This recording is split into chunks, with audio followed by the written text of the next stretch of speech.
Today's episode is brought to you by BCS Wealth Management. BCS Wealth Management is an independent financial planning and investment management company headquartered right here in Johnson City.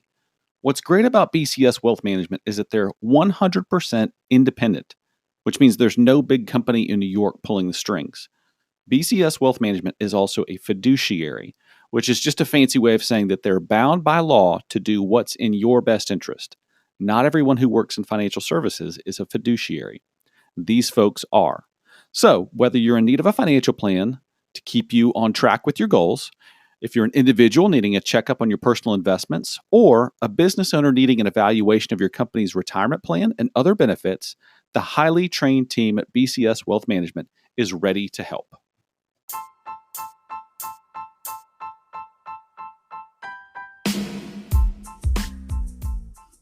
Hey friends, and welcome to the Johnson City Living Podcast, where we talk about the people, places, events, and flavors that make Johnson City, Tennessee a lovely place to live. I'm your host, Leighton Hart, and before we start the show today, I just want to give a shout out to a fellow member of the Market Street Media family of podcasts, Drew Bedard, in his Marketing That Works podcast. If you're in business, if you have a product that you're looking to reach new customers with, if you have to think about how to reach new customers and find new markets, you're going to like Marketing That Works. Drew is a marketing nerd. That's his term. Like, he would say that about himself. So I'm not talking smack about Drew, but he's very passionate about his work and he loves sharing what he knows with people. So go check it out. Marketing That Works with Drew Bedard, wherever you get your podcasts. My guest today is Brent Long.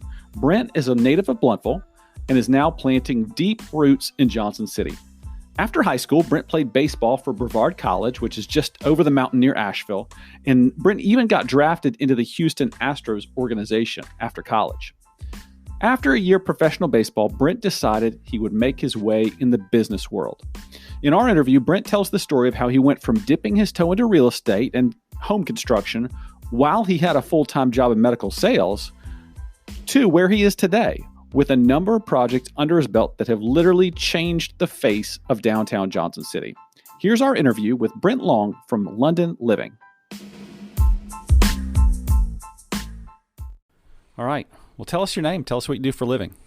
Brent Long, and depends on the day. I do own a small medical device sales company, but also do some development and rental property in and around downtown Johnson City. Mm-hmm.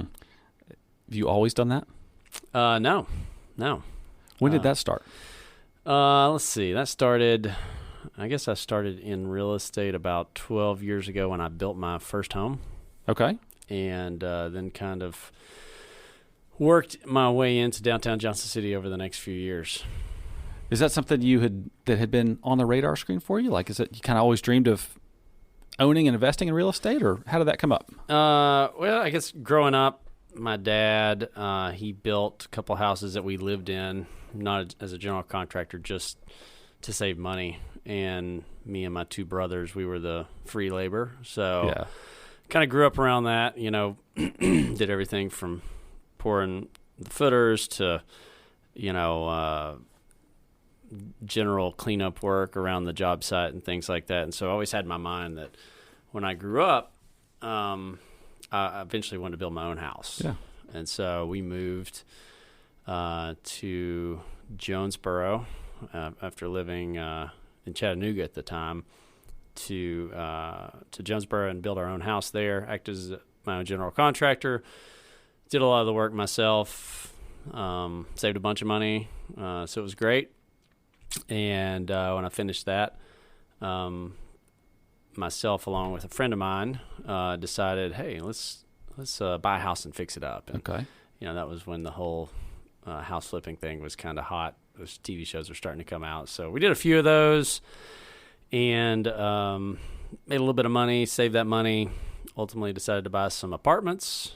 And then I kind of figured out through some of that I preferred the older stuff and wanted to, rather than buying what we'd been doing, basically these 1970s brick ranchers, there were a lot of those, decided that I wanted to go towards either older homes or older buildings. And combine that with the fact that I had a few kids and starting to think forward about making a contribution to Johnson City to help better this place so that when my kids are older, they, if they want to move away, that's fine, but I didn't want them to do that because we just, wasn't a great place to live. I wanted to start to make a contribution to that. So I had an opportunity, the building where Trek Bicycle store is currently located. It was available for a pretty cheap price, and I picked that up, and that was kind of my first commercial development, and could have gone one of two ways. Could have been really terrible and put me in a really bad spot, or I thought, this could go all right. There's some big things were on the horizon. Founders Park was a mud pit at the time, but I had seen the master plan on that and had a pretty good feeling that things are going to improve and improve pretty rapidly. And so I pulled the trigger, and it happened to work out. So let's, and I want to hear more about that specific project because I think it's kind of been a tipping point for a lot of stuff in downtown Johnson City. But paint a picture for me of what life was like when you were trying to make this decision about whether to make this investment, do this big project that you really don't know how it's going to turn out. Could go, like you said, one of two ways. Mm-hmm. What's going on in your life at that point? You working a 9 to 5? Yeah. So I was in medical device sales for another company at the time. I had like 3 jobs going on. So had that going on. I had recently started my own medical device sales company and kind of working that in the off hours. I had one sales rep that was working for me, and I was also doing this, landlording thing, kind of gotten out of the house flipping business, and we had just had our 3rd kid. So it was kind of one of those moments in life where you got a lot of balls in the air, and this could either make things better and kind of take me in the direction of what I wanted to do, which was not working the 9 to 5 anymore, 100% in business for myself, or if it went the other way, I might not ever be able to. My wife might leave me. You'd be working for lots of people for the rest of your life. Right. Yeah, I got it. So was there one particular moment when you can remember, like, okay, the opportunity's there, the building's available, you're lining up money and things like that, where there's one moment where you go, okay, this is it. I'm doing this. Yeah, I think it was the two things that were really kind of put me over the edge on it was Founders Park starting and Tupelo Honey coming to town. Yes. So about that time is when Tupelo Honey had signed to come in, and I thought, if Tupelo Honey is coming here, because I'd been to Tupelo Honey, I went to school over in Brevard, North Carolina, and was around Asheville back in the late 90s, early 2000s, when that place was nowhere near what it is today. And Tupelo Honey was a big part of that. They were one of the original joints over there.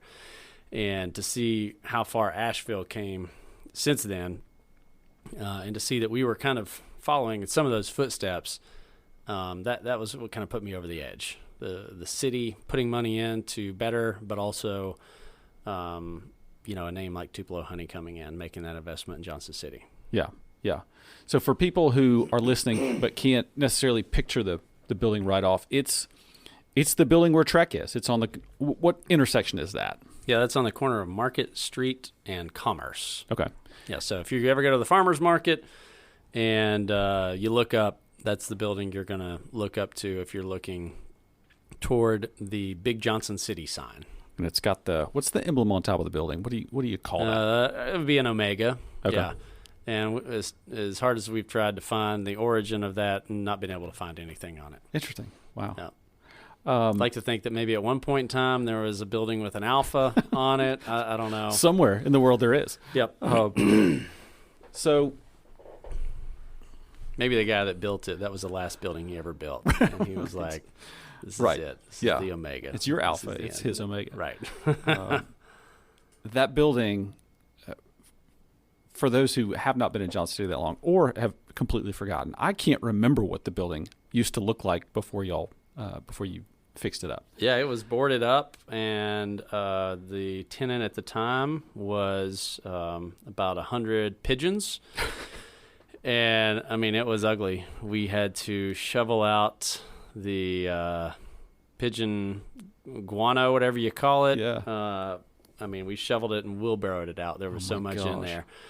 there. You could see that there was a ton of character in there. The tin ceiling on the first floor, which we were able to preserve. If you go in there today, you can see how beautiful that is. It's the most beautiful ceiling in Johnson City, for sure. I've been in a lot of these old buildings that have these tin ceilings, and it's the most ornate. So it's worth going in to trek just to check that out, if nothing else. Yeah. Yeah. So you had a vision for retail or some kind of commercial space downstairs, and then upstairs, 2 floors of apartments up there? 2 floors of apartments. We were able to put in 10 on each floor, so you've got a total of 20 what I would call loft-style apartments, very wide open. A lot of exposed brick, tall ceilings, that kind of thing, exposed timber. So they're really beautiful. At the time when you did that project, what did living downtown in Johnson City look like at that time? What else was available? Yeah, you had, the folks over on Tipton Street had done that project, which I think they've got around 30 units or so over there. That was really, as far as I can remember, the majority of what was available downtown for living at the time. So we were kind of, riding their coattails on that one coming in. And since then, we've had several more pop up, several more on the way. So it's grown exponentially, the number of units available since we did that. What was that, 5 years ago? I guess we opened up about 5 years ago. Okay. Now. When you put word out that apartments were going to be available, and it's time to raise your hand if you want to rent one of those apartments, what kind of response did you have? Well, we missed our construction timeline. We were hoping to open up in warm weather. We opened up at the absolute worst possible time, which is Christmas. Right around Christmas time was when we finally got our certificate of occupancy to let people start moving in, and it was a trickle at first in that first month. But I think within 3 months we were fully leased. Yeah. Once we kind of got out of this first couple of super cold months of the year, and ever since then we've stayed at 95% occupancy or better. Yeah. So it's been really overwhelming, the response. There's a lot of folks that want to be a part of Johnson City's little urban center here, and it's been fun to be a part of it. Yeah. So that project is underway 5 years ago, you said, or opened about 5 years ago. Yeah. When did you feel like you had your arms around that and maybe were ready to bite off something else? Yeah, I guess, as soon as we finished, I really enjoyed it, but it's fixing an old building up like that, I'd describe similar to childbirth. It's very painful. Even though I've never birthed a child, I've seen a handful be born. I've got 5 kids, and it was pretty painful. It's a lot of gratification at the end, but during the process, it drains your time, your mental energy, your pocketbook, all those things. And so when I was done, I wanted to take a little break. I did, but it didn't take probably another year and a half or so before I was beginning to get the itch and look for something else. And we bought another building that was just a shell. People referred to it lovingly as the hole, because that's pretty much what it was. It was just dirt floors and nothing all the way up to the ceiling, which I don't know if I'd really call it a ceiling. It was mostly just brick walls. Yeah. And so we just completed that recently. And so you pretty much bought a space between 2 buildings, is that right? Okay. Yeah, that's right. And then built a building in there. Built a building in there, yeah. And so we got 2 commercial spaces on the ground floor and 4 larger lofts on the second floor, one of those which we rent out on a short-term basis on platforms like Airbnb and HomeAway. And that's been really a gratifying experience, too, to have a bunch of people through there, not just from Johnson City, but from other places, and to hear their take on what it's like, hanging out in downtown Johnson City. And it's been all very, very positive. It's funny. So I park a few spots down from where your place is. It's called the Pigeon. Is that right? That's correct. It's the short-term space is called the Pigeon and Pearl. The building itself is called the Pearl. It's got this white masonry facade that is kind of looks like the color of a pearl. So we call it the Pearl. And it is distinctive. Yeah, it's easy to pick up which building that is. And we called the short-term space the Pigeon and Pearl because much like the London building, the very first building that I did, this one was also inhabited by pigeons. And can't get away from them. Yeah. Is that like your criteria for buying a building? Is which one has the most pigeons? Yeah, that's how it appears. And so anyway, I park a couple spots down from there, and I can see it feels like it's several mornings a week, but somebody's coming out, rolling their rolly bag down, and getting into their rental car or whatever. So it looks like you've got out of town business travelers staying there a few nights a week. It looks like we definitely do. We stay pretty solid booked on the weekends and quite a bit during the week. Yeah, business travelers. It's a larger place, so we tend to get those folks that are traveling either in a small group or a couple, things like that, and want a little extra space to stretch out. And it's got the added benefit of having a private rooftop deck, which that's a nice perk. Okay, so tell us, you're starting in this new enterprise, fixing up buildings, historic buildings too. Not just starting construction from the ground up. What motivated you to do that? Like, where did that come from in your life? Yeah, great question. Like I said earlier about my dad, that he built a couple houses growing up. Also learned the value of hard work from my mom. She was the first female to be in the apprenticeship program at Eastman. She was a mechanic. Yeah. And so I grew up in a house where, if it needed to be fixed, we fixed it. Yeah. You didn't have a repairman come in. It was mom or dad fixed it. And, I can remember when the summer that I turned 16, we both my parents were blue-collar workers at Eastman. We had what we needed, but not a whole lot extra. And, when it was time to get a car, it wasn't like you just go out and buy a car. There wasn't just money laying around for that. My grandfather owned a body shop. And what we did was he was able to acquire for next to nothing a 1989 Honda Accord that had been totaled. And the deal is that I could work there and fix it up that summer if I wanted a car. If I didn't, then I just wouldn't have a car. Yeah. So the summer that I turned 16, I spent working in the body shop all summer and learned from him how to fix a car up. And, when it was all said and done, about a week before school started, I had a 1989 Honda Accord that was 7 years old at the time, but looked brand new. Yeah.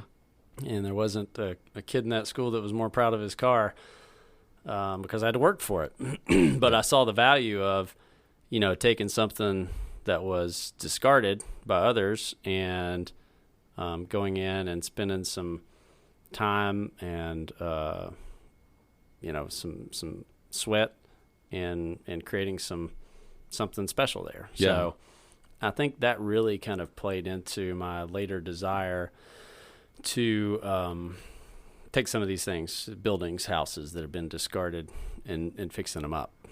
That's awesome.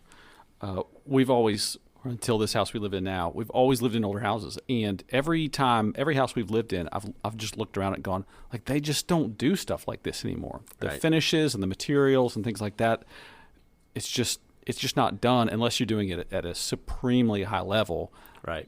Which not everyone will do. So I'm curious to see some of those things that you've discovered as you've been in some of these older buildings. Like what attracts you to a building besides pigeons? Bones, character. We've done those couple of buildings downtown, but we've also done several apartment buildings kind of in and around downtown that most people wouldn't recognize because they don't have commercial spaces that go along with them. But some buildings that got some great structures, some great features. Old heart pine flooring or beautiful finish work and then beautiful stairs. And, it's stuff like that kind of gets me going. Yeah. And I love the idea of walkability, bikeability, and I think that's something that as a city we're starting to embrace, and it's really neat to be a part of that, to add these places for folks to be able to live where they can, walk down to work or bike to eat or take their dog on a walk to one of the many parks we have here. Yeah. I've done some reading and learned that cities with high walk scores, like property values are better, people are happier, like it's just a better all-around community in the areas where there's really high walkability scores.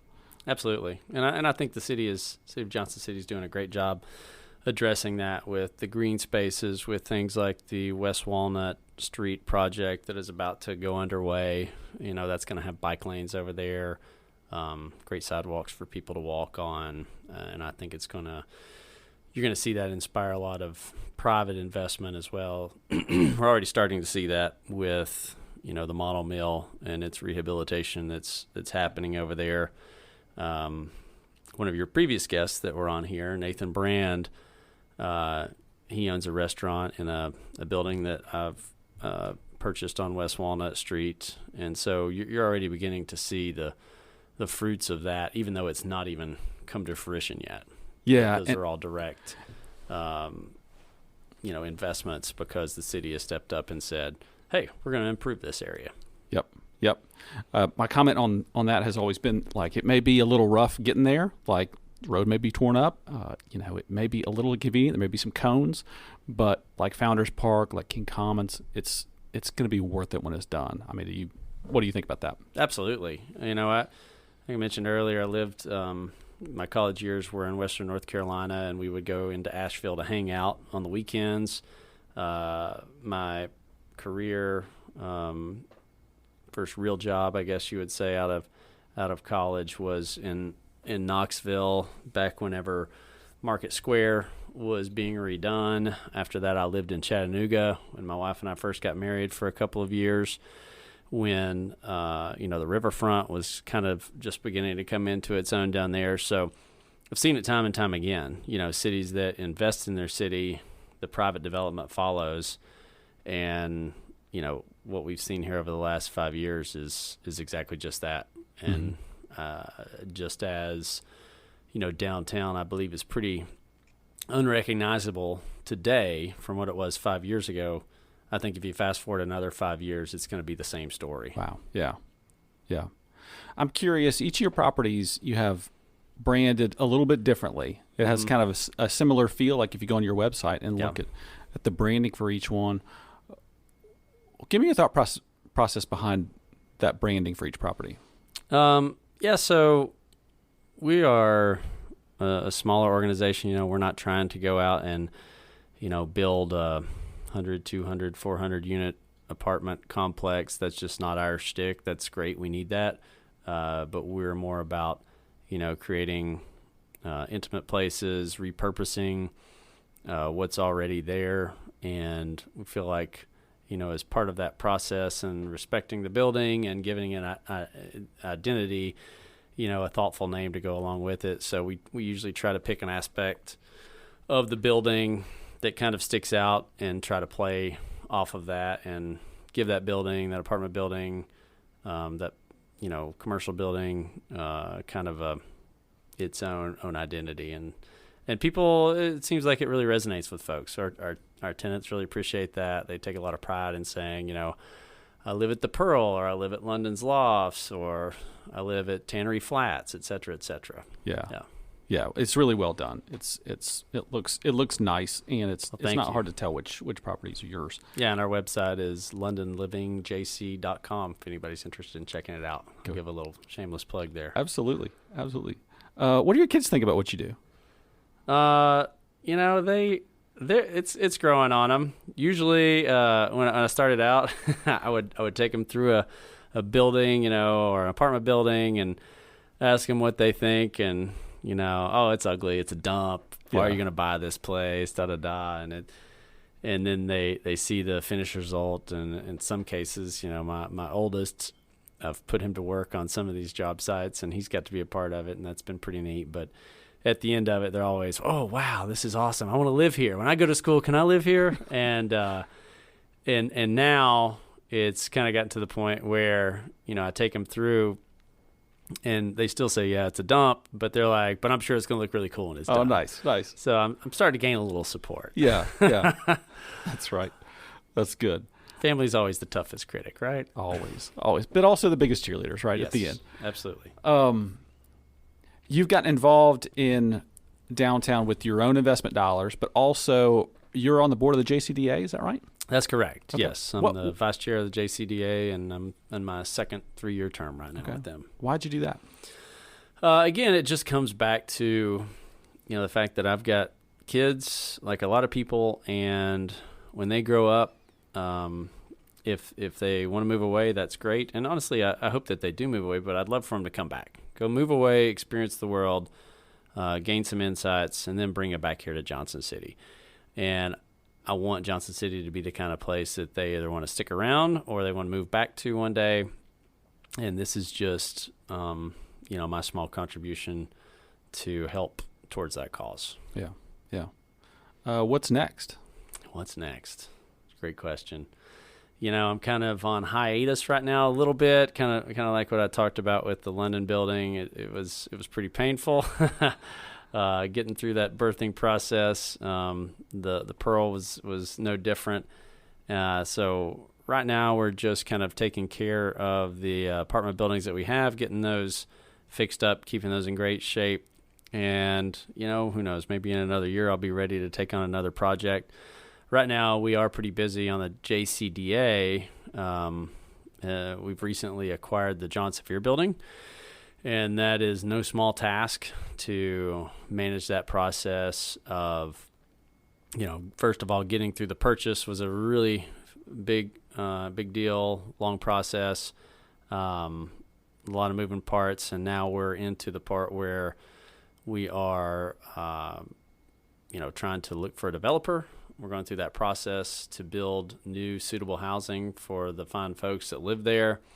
And then still after that, we have the task of finding a developer, someone that's going to take that historic building and bring it back to its former glory and then some, hopefully. So that's certainly taking a lot of time and mental energy right now, getting through that process. And, that's going to be a 3 to 5 year process in and of itself. Yep. Seems like, at least from where I'm sitting, kind of a win-win-win for everybody. The tenants come out ahead because they'll end up with something nicer, more efficient and effective for what they need. Absolutely. City has a beautiful historic building that they get to repurpose and rehab. It seems like it's going to work out great for everybody. No doubt. I hope. All right, let's close with a little lightning round. All right. Shall we? Let's do it. You're a baseball guy. I'm going to throw some fastballs at you. Okay. Favorite baseball player growing up? Favorite baseball player growing up was Nolan Ryan. Oh, nice. Yep. I was a pitcher, and, the guy had 7 no-hitters. So what else do I need to say? What hand do you throw with? Righty, unfortunately. Otherwise, I might have played a little longer. Favorite vacation spot? Favorite vacation spot for us is the Gulf of Mexico. Love it down there. Yeah, beautiful. Like to go in the fall.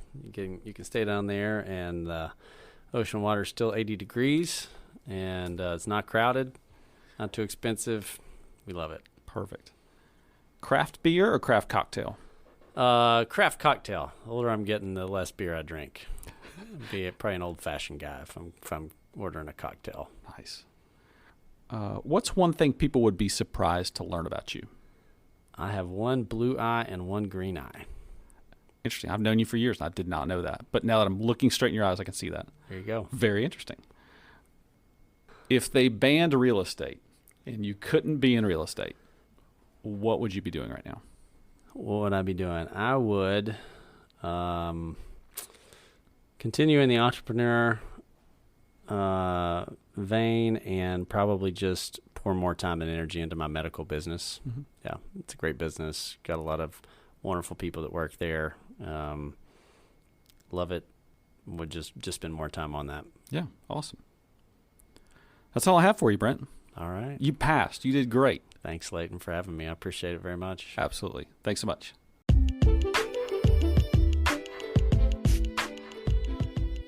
Okay, that's our show for today. Remember to follow us on Instagram at Johnson_city_living. And if you have an idea for a future episode of the podcast, shoot me an email at news@johnsoncityliving.com. Thanks for listening, and I'll see you around town.